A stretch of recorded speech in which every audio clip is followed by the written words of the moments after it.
Assalamualaikum warahmatullahi wabarakatuh. Alhamdulillahi rabbil alamin. Wassalatu wassalamu ala asyrafil anbiya'i wal mursalin wa ala alihi wa ashabihi wa man tabi'ahum bi ihsanin ila yaumiddin. Amma ba'd, fa ya ayyuhal muslimun, usi nafsi wa iyyakum bittaqwallah faqad fazal muttaqun.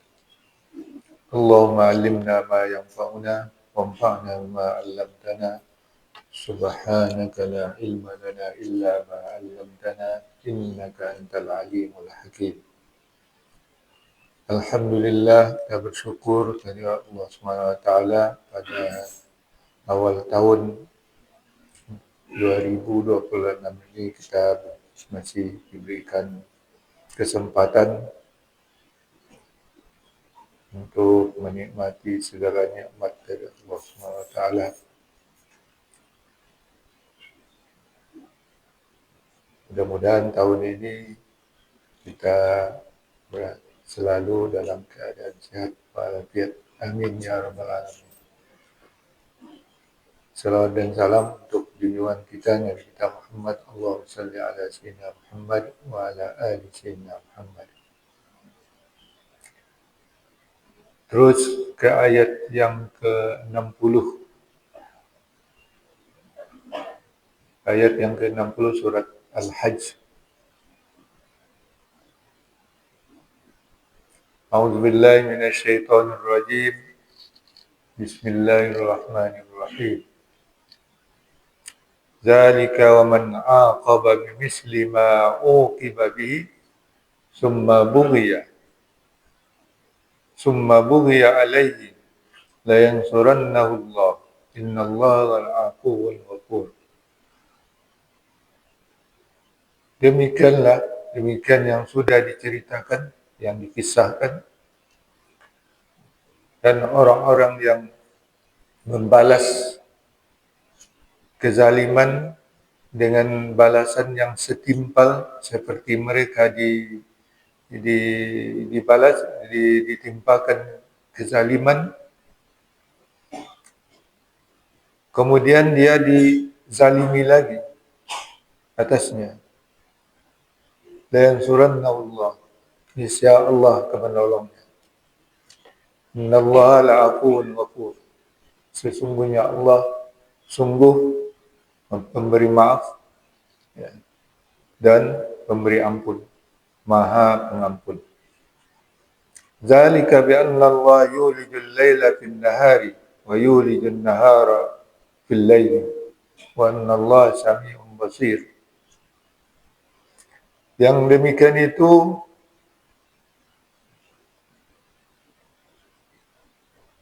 adalah bahwa sesungguhnya Allah itu memasukkan malam ke dalam siang, yaitu di pagi hari, dengan terbitnya matahari hilanglah malam, timbullah siang.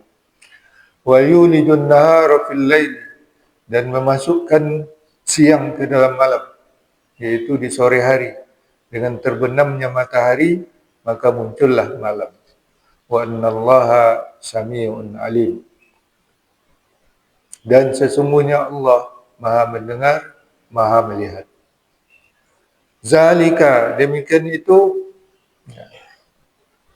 bahwa sesungguhnya Allah huwal haq, dialah yang al-haq. Wa annama yad'una min dunihi huwal batil, dan sesungguhnya apa yang mereka sembah daripada selainnya itulah yang batil. Wa annallaha huwal aliyyul kabir, sesungguhnya Allah maha tinggi, maha agung, maha besar. Zalika, ini ada 3 zalika di sini. Itu merujuk kepada ayat-ayat yang sebelumnya yang menjelaskan bahwa Allah akan memberi rezeki yang baik kepada orang yang tewas atau yang meninggal karena membela agama Allah, berhijrah, meninggalkan kampung halaman karena kezaliman, Karena kezaliman orang-orang musyrik Mekah, sehingga penduduk Mekah yang beriman terpaksa meninggalkan kampung halamannya. Nah, itu pun mereka diperangi, sehingga ada yang terbunuh, yang tewas, ada yang mati dalam perjalanan. Nah, Allah akan membalasnya, dan mereka akan dimasukkan ke dalam surga, yaitu tempat yang mereka sukai. Nah, hal-hal yang seperti itulah yang maksud dengan zalik. Nah, tapi bukan sekedar itu saja. Sudah begitu kezaliman mereka, dan kaum muslimin sudah membalasnya dengan balasan yang setimpal. Ya. Di Perang Badar mereka sudah merasakan akibatnya.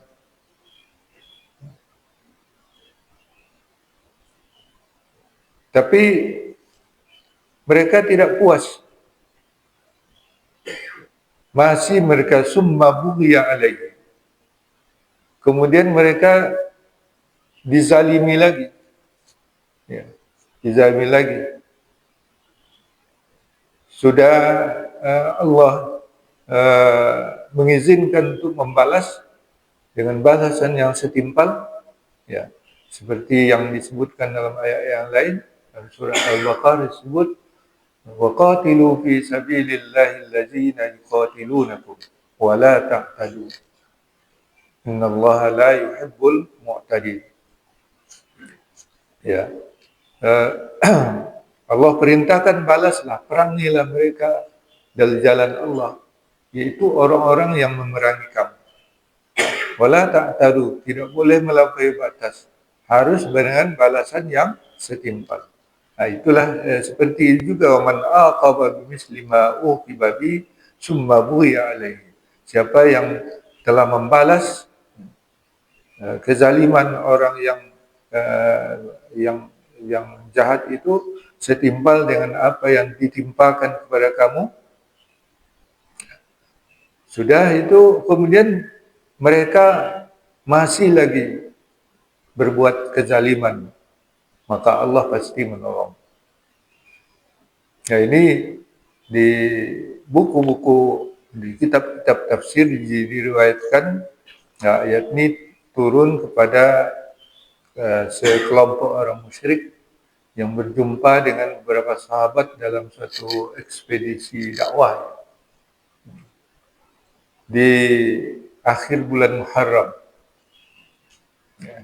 Jadi 2 hari tersisa bulan Muharram, maka mereka orang-orang musyrik itu berbisik-bisik di antara mereka bahwa ini akhir bulan Muharram, masih dalam bulan-bulan haram.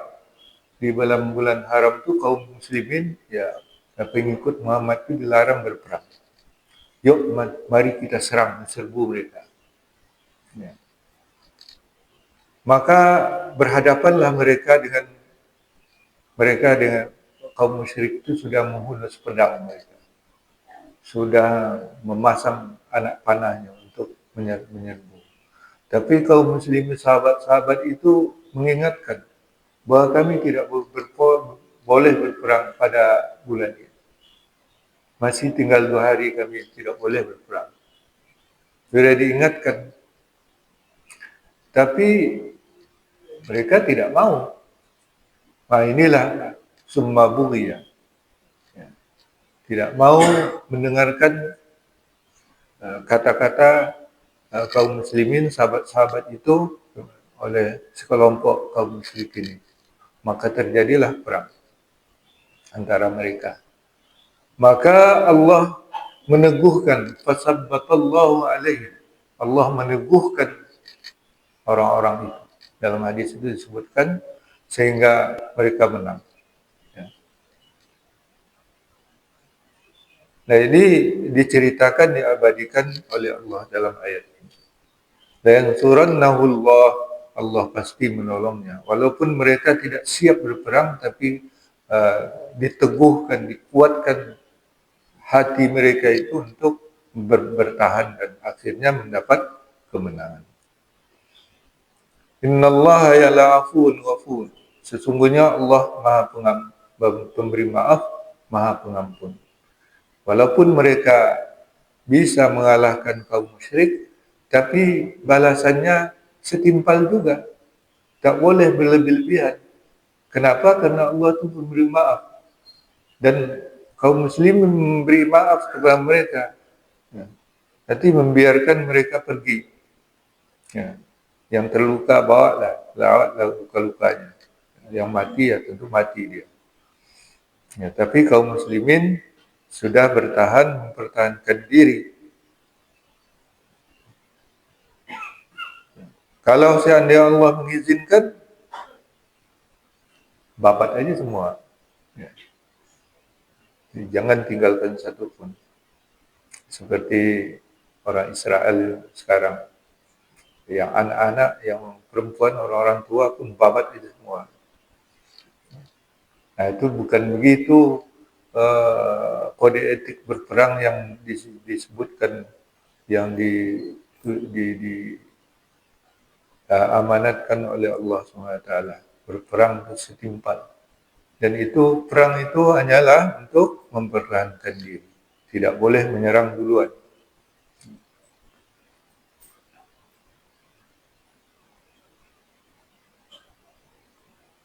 Nah itu Allah kuasa. Allah itu maha kuasa untuk menolong yang kaum muslimin yang tertindas.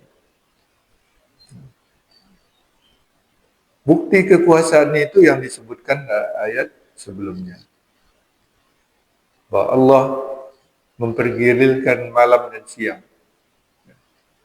Datang malam, ya, dengan terbenamnya matahari, datang malam. Dan terbit di matahari pagi hari, datang siang. Yaitu adalah kehendak Allah SWT. Yaitu memutar bumi ini. Sehingga bergantianlah siang dan malam. Itu karena kekuasaan Allah SWT.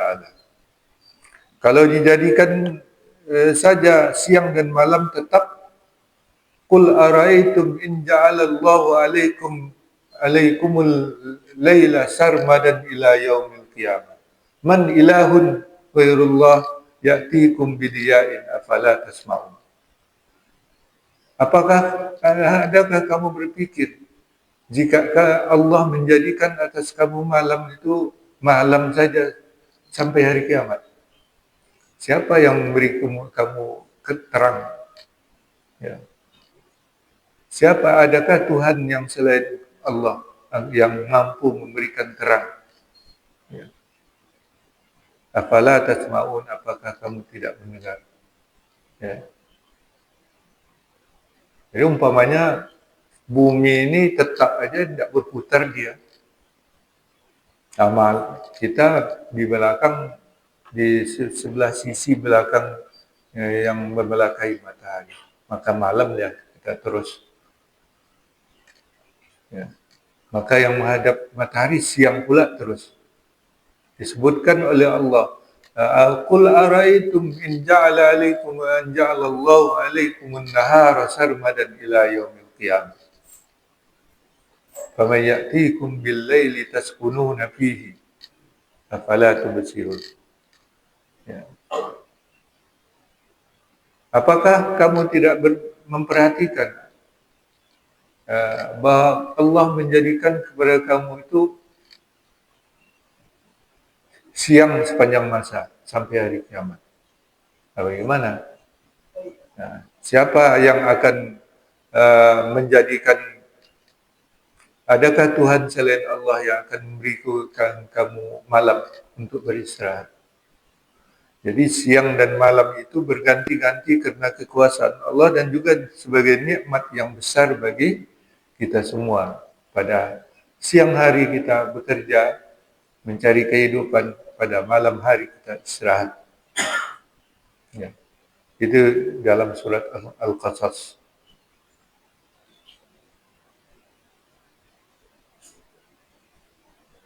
Kemudian zalika yang ketiga, nah karena begitu, itulah Allah yang berhak kita sembah, yang memberikan segala nikmatnya, kehidupannya kepada kita.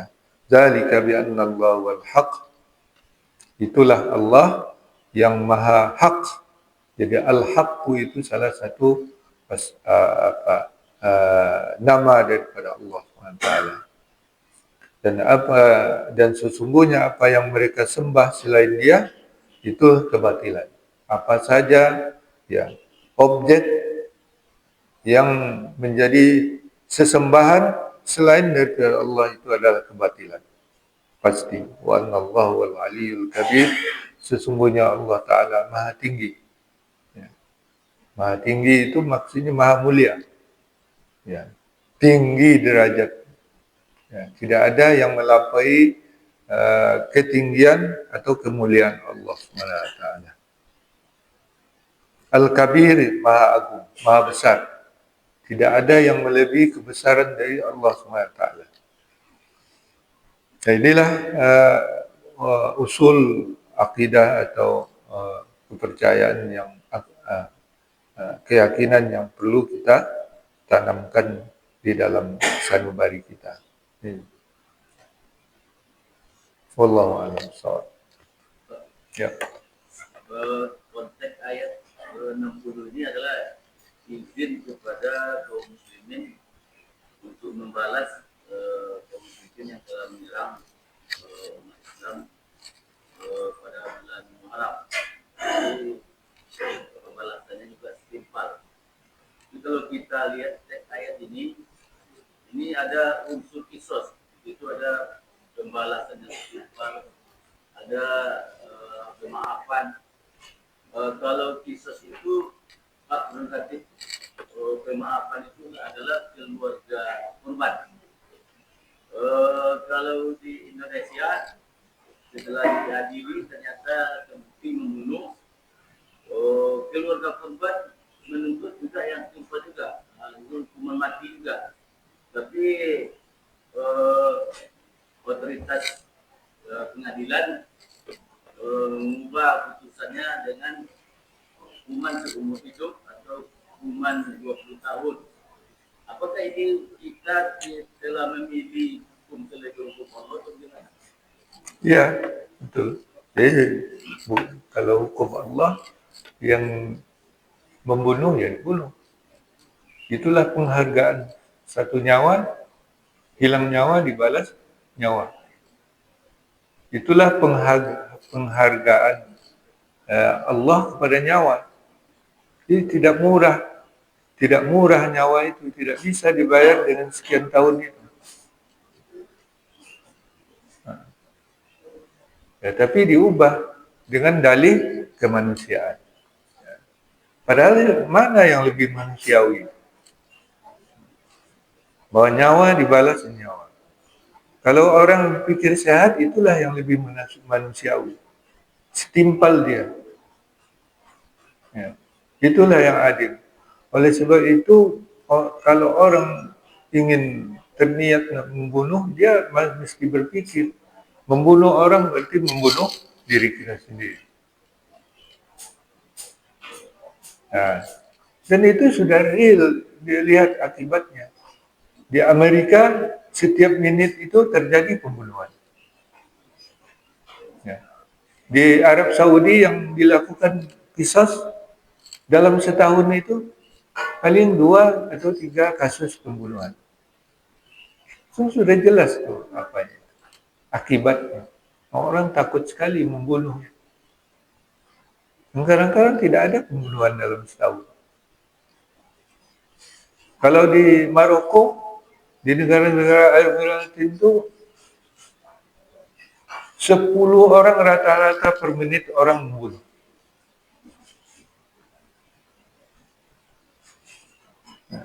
Orang nggak takut membunuh. Karena hukumannya ya paling-palingnya. Masuk penjara sekian. Jadi lebih selamat jiwa kita dengan hukum Allah itu daripada hukum yang sekarang digunakan. Mana yang lebih manusiawi? keselamatan jiwa yang banyak daripada terancamnya jiwa yang banyak karena tidak melakukan hukum yang setimpal. Itu logikanya seperti itu, hukum syariat itu. Jadi kalau dikatakan itu tidak manusiawi, apakah orang-orang yang membunuh banyak-banyak itu manusiawi? Dengan enak membunuh orang, dibelalah dengan hukum yang ringan.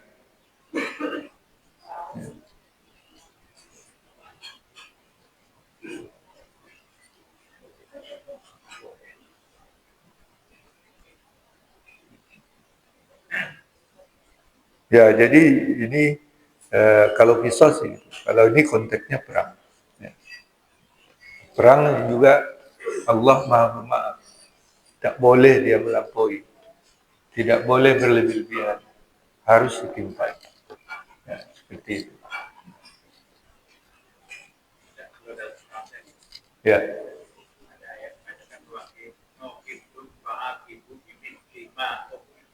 Ya, iya, sama.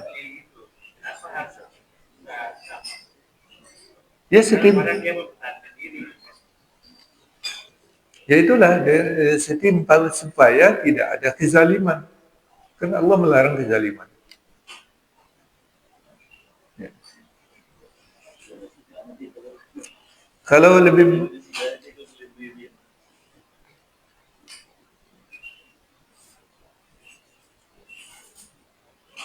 ya.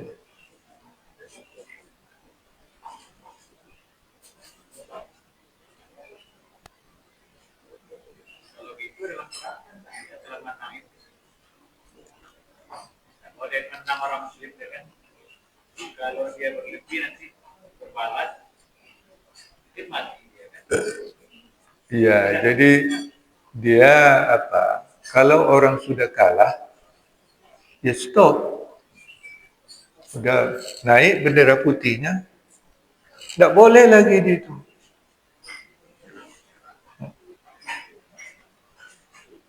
Tapi kalau sebelum kalah, ya terus. Ini sekarang orang sudah naik bendera putihnya, dihantam terus. Nah itu dia boleh. Itu namanya zalim.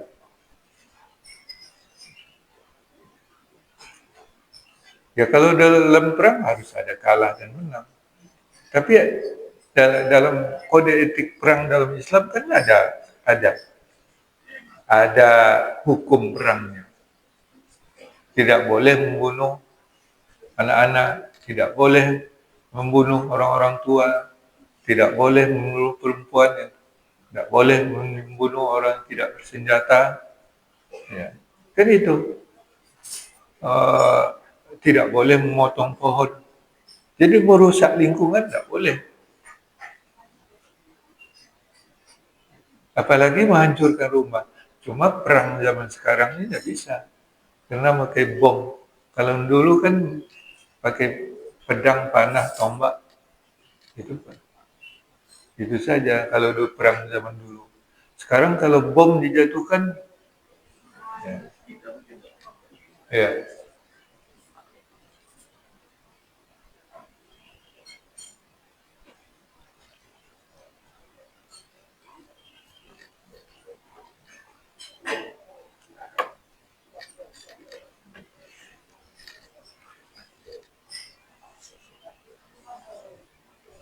Baik, kalau tidak ada lagi, ya, masih ada.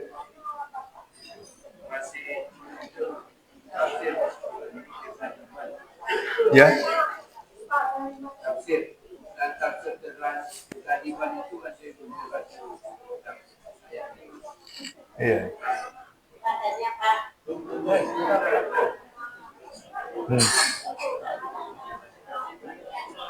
Kalau dilihat kezaliman secara tentu berkaitan dengan penindasan manusia.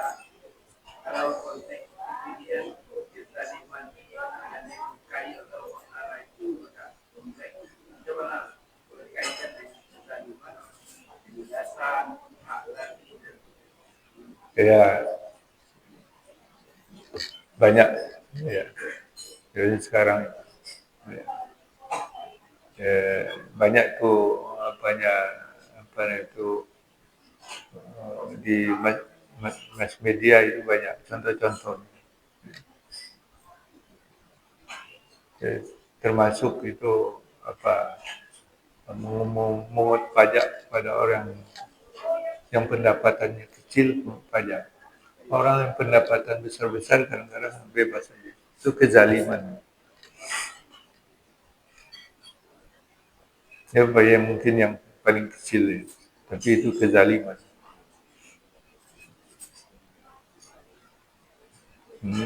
Orang yang bayar pajak harus pula lapor. Sudah bayar pajak. Padahal di zaman sekarang tuh mesti terdata. Kita bayar pajak, nomor MPWP kita ada. Kenapa enggak dibuat aplikasi yang bisa sekaligus terlaporkan apa yang kita bayar dan objek pajak yang kita bayar, sehingga sistem bisa melaporkan kepada kita berapa pajak yang diterima oleh negara itu. Kan bisa itu. Tapi kita pula yang wajib melaporkan pajak. Itulah negara aneh bin ajaib. Kita yang bayar pajak, kita pula yang wajib melaporkan. Mestinya kita yang bayar pajak, pemerintah melaporkan kepada kita. Berapa yang diterima pajak. Kita selama ini nggak tahu berapa pajak yang diterima oleh pemerintah, oleh negara.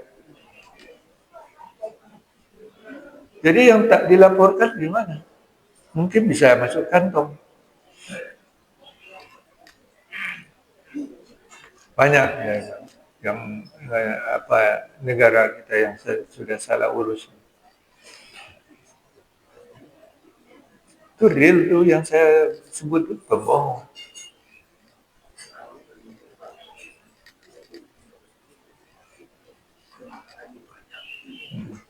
Siapa bapak-bapak yang kerja di pajak sih?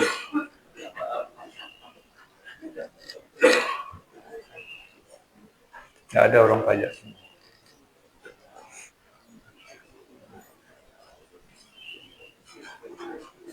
Baik, kita itu Ibu Halimah tadi mau bertanya. Nah.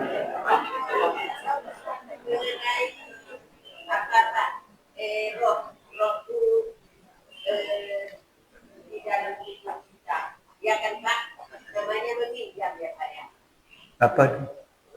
Roh ya. Roh ya.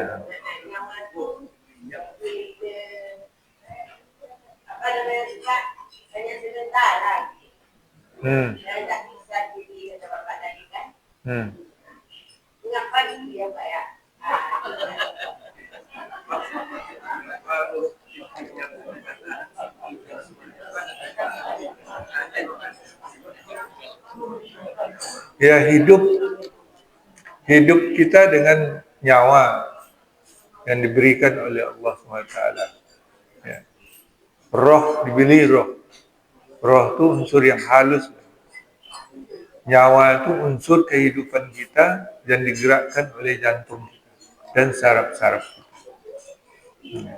Jadi antara saraf dan jantung itu kerjasama. Kalau saraf tidak bekerja, walaupun jantung bekerja, lumpuh. Demikian juga kalau saraf bekerja, jantung tidak bekerja, mati. Itulah kehidupan yang diberikan oleh Allah SWT. Makanya itu kalau orang menyadari itu tidak akan berani dia mendurhakai Allah SWT. Jantung kita itu bergerak setiap hari, walaupun umur kita terbatas. Tidak ada kita yang hidup sampai hari kiamat pun tidak ada. Tidak ada. Hari kiamat itu akan mati semua. Dan umur kita rata-rata sekarang 60 tahun. Yang Yang sudah lebih 60 tahun sampai 70 tahun lebih itu sudah bonus.